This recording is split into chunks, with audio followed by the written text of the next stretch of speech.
love the way my wife actually talks about customer experience, and she says that really what we need to do is figure out how do we make the lives of our customers easier, even if it means that we need to make our lives just a little bit harder. But today what happens in most organizations is the exact opposite.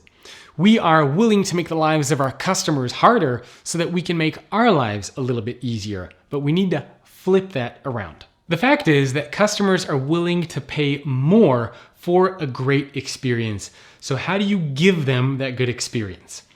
A psychologist by the name of Thomas Gilovich did some fascinating research a couple of years ago where he looked at how has our satisfaction changed depending on if we invest in a physical good like an iPhone or if we buy or invest in an experience.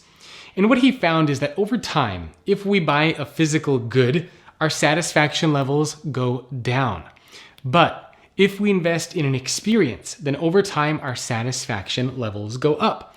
So clearly, this idea of creating those experiences, of serving our customers, has significant impact, and it goes a long way, not just for our customers, but for the bottom line for our organizations. As a customer, think about some of the experiences that you've had in your life that are truly great and terrible.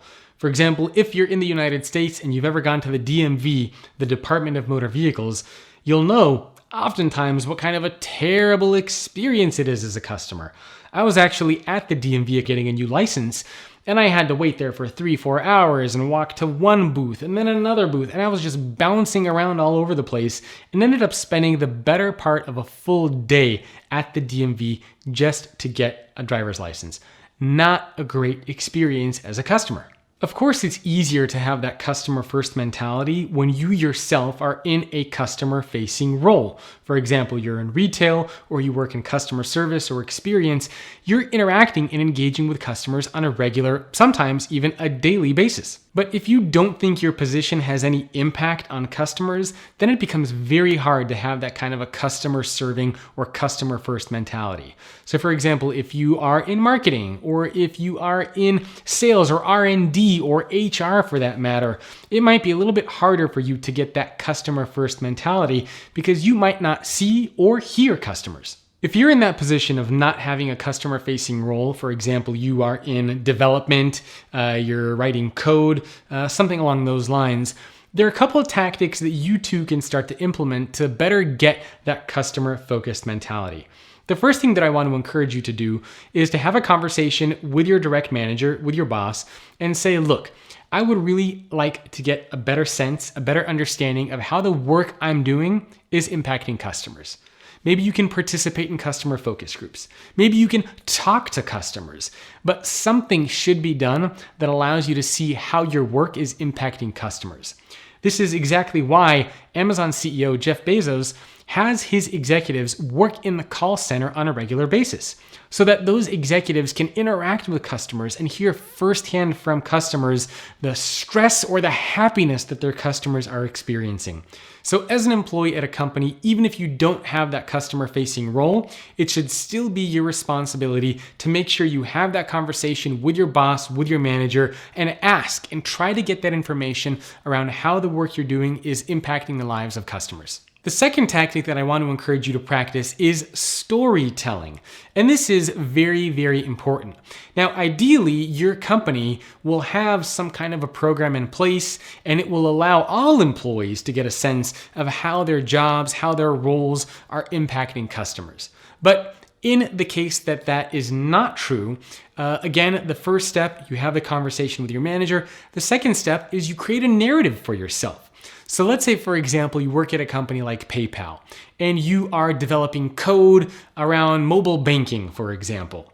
Now, it's easy to just say, well, I just create code for mobile banking.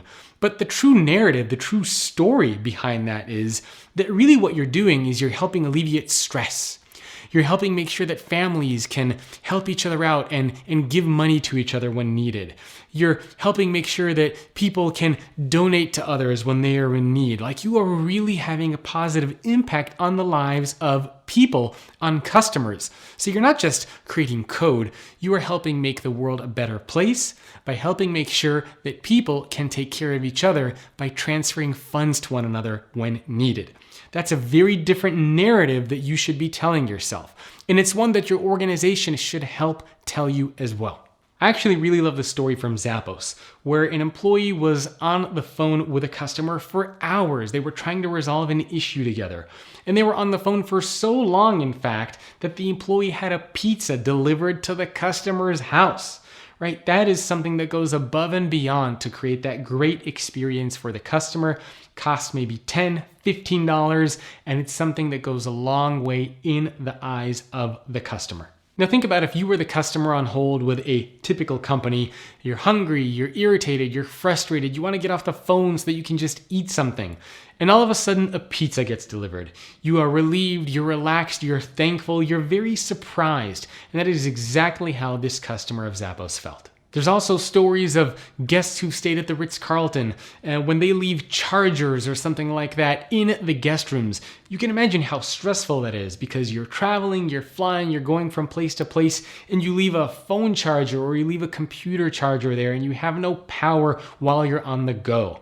And there are several stories of how guests have actually had these things overnighted to them by the Ritz-Carlton so that when they show up at their destination, their chargers are already there and the guest didn't even need to call the Ritz-Carlton to ask. These are proactive things, small things that organizations can do to help put the customer first, create those great customer experiences, even though it might be a little bit harder for the organization to do so. It makes the lives of customers easier.